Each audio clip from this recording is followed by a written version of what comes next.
Fortnite competitive is, without a doubt, one of the most exciting aspects of the game right now. With millions of dollars on the line and hundreds of thousands of people lined up ready to compete, it's essential to be able to do so on multiple different platforms. After all, Fortnite is a cross-platform game that supports various different inputs. Whether you're playing on keyboard and mouse, controller, or even mobile. Hey mobile players, how you doing? Fortnite allows you to compete alongside the best of the best. That's why it's crucial to be able to handle playing against keyboard and mouse players who are cracked. Controller players are also one of the most dominant forms of players, as they make up the most significant number of people playing Fortnite. That's why we've created this guide to teach you guys how to dominate in events and tournaments, where you can put your skills to the table and show what you got. This guide will outline key concepts of domination and special moves only the best of the best know. Hey guys, once again, this is your guy, your friend. That's right, Keith Allen. If you haven't connected with me on my Instagram, hey, you got to do so as soon as you can. I want to encourage you guys to be the best that you can be at Fortnite and in life. I believe in you guys. By the way, if you're looking for more educational Fortnite content, I highly recommend taking a look at the InstaPro Pass over at ProGuides.com. Purchasing the Pro Pass will unlock a wall of content, mastery courses, and multiple live coaching sessions with real Fortnite pros. It is amazing. Elevate your game today, not tomorrow, but today. Link, as always, is in the description down below. All right, ladies and gentlemen, let's get this party started. Playing on keyboard does have its advantages. After all, you get way more buttons and keybind variations, duh. But don't ever doubt for a second that controller can perform just as well. Controller players are given slight advantages to counter these, such as aim assist and advanced movement. And these things are going to be the things, I like to say things aloud, we're going to be covering in this video. Without further ado, man, let's get into these tricks. Starting off with aim assist, we're going to go over how to use it to the maximum to gain an advantage over keyboard and mouse players. Keep in mind that the majority of these players are aiming solely off of muscle memory and coordination, which can easily be thrown off via good movement. That's where the controller advantages come in. Having aim assist gives you the ability to dominate when it comes to medium, long range, and short distance shooting.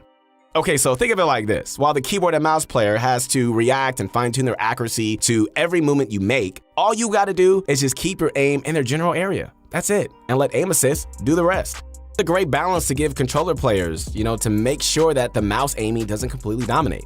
Now, being able to use aim assist actually has a bit of skill to it that is really overlooked. You can time your left trigger pulls with your first shot accuracy to do massive damage, man.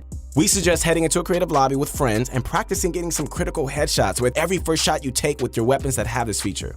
So the way you want to do this is by pulling your trigger right before the first shot of any gun and shooting almost precisely 1 second after you pull the left trigger.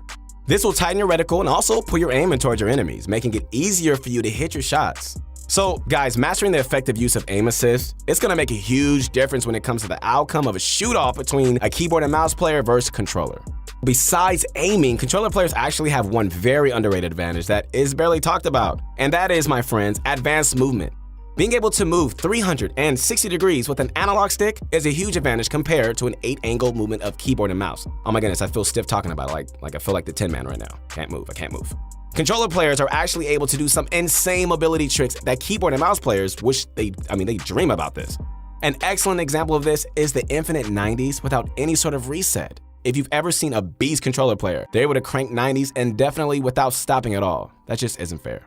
One example of this is the infinite EJ dash, which will allow you to move at a much faster rate than usual.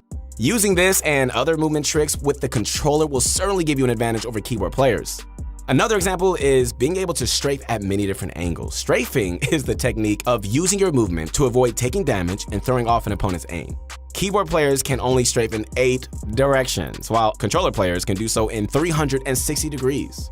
Now, movement and aim are obviously fundamental aspects of Fortnite, but what about the rest? Fortnite is a game where you can improve at so many different things that it could just become hard to keep track of all the various weaknesses you might have to strengthen. And I know it can be very discouraging, I get it. One of those that tends to be very common amongst players is positioning. I say this all the time to you guys on my Insta. Positioning is such an important factor in a game like Fortnite that is often the sole reason causing fantastic, amazing players to perform worse than expected. Being mechanically efficient is so important, but not having the ability to place yourself in positions of advantage is serious. Some of the best performing controller players in the world are some of the smartest ones when it comes to positioning. Okay, so think about players like Ghost Aiden or Ghost Issa. They're almost always at the high ground in the end game, right? And that's the key to prosper in positioning. Getting and maintaining high ground in the end game is what will make you more consistent, dominating those stressful end games.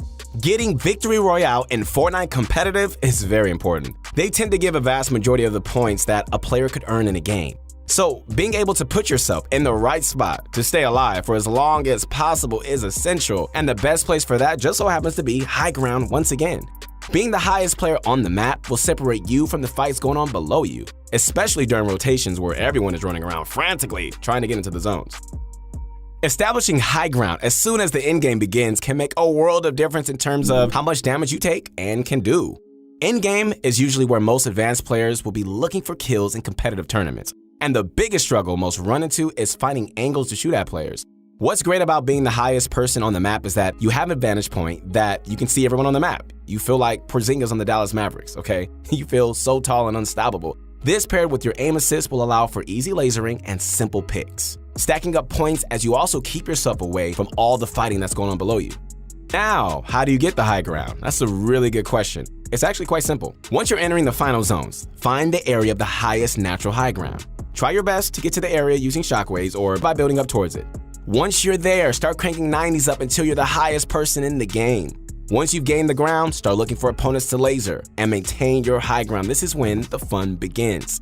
So keep in mind that many players are going to try to contest you, all right? That's just how it is. This is where you must keep building and using your high ground advantage to deal damage to these people.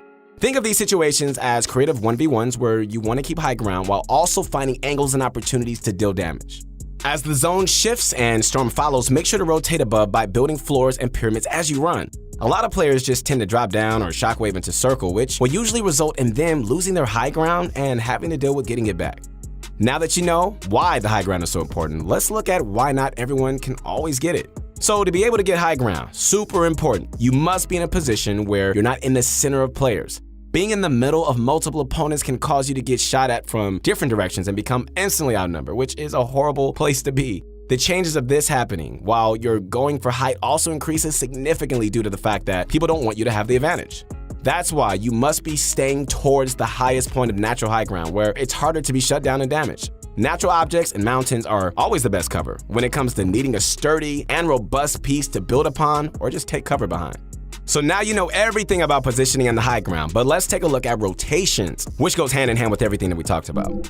A lot of times you can put yourself in the perfect spot before every other player in the game. This can be done by taking a quick look at the minimap that is located conveniently on the top right of your screen. Use this to know where the next circle will be and where you want yourself to be. So let's just say, for example, that the 5th zone is closing and you just now see the new zone's path. In less than 2 minutes, this next zone is going to be closing in, and you're going to have to rotate in. What most people will do is that they're going to wait in their spot until the storm starts closing. But what most pros and intelligent players do is scope out the environment of the next circle via their minimap and anything they can see on their screen. You know, what's useful about the map is that it shows you many things that you might not be able to see if you're boxed up or surrounded by other people's builds. So being able to see pre-built houses, trees, mountains, and other objects that can help you with planning your rotation is tremendous. Once you've found the perfect spot for you to box up in, go ahead and just start rotating as soon as possible to avoid getting trampled on during the rush of the storm closing rotation that most players will do. Move fast and low as you keep track of your surroundings. You know, a good thing to keep in mind is that your materials aren't as important as your health. So don't be afraid to tunnel and throw down walls to protect yourself from incoming shots and potential threats. This is a mistake that a good majority of players tend to do as well, especially controller players when being compared to keyboard and mouse players who can make fast flicks with the mouse. So one strategy that should be used for short distance rotations is tunneling. Although tunneling can be very wasteful of materials, it's by far the best way to rotate with full protection, while also protecting from being shot down, which is huge. For controller players who can't turn fast, we recommend shortening the distance in which you turn your view to building. By decreasing the radius at which you turn to build, you can place builds faster without extra turning. Overturning is generally the reason why many controller players tend to feel like they can't do advanced building strategies like keyboard players. But we guarantee, guys, that controller players can do just as much with practice. To recap some of the main points in this video, we're going to be going over the basic summary of each section. We hope that this helps, confirm the critical aspects of the video in your head so that you remember these tips the next time you get to play Fortnite. First and foremost, you must be able to make the most out of your aim assist, okay? And the best way of doing so is by going into creative and practicing your timing with some of your friends. Second, you should consider learning movement tricks that are gonna put you at an advantage that keyboard players don't even have. Using every opportunity like this is what's gonna give you a chance at outdoing others in tournaments and events. Third, always put your focus on high ground while you're approaching the end game. High ground is absolutely necessary for controller players who cannot always react and turn fast as keyboard and mouse players.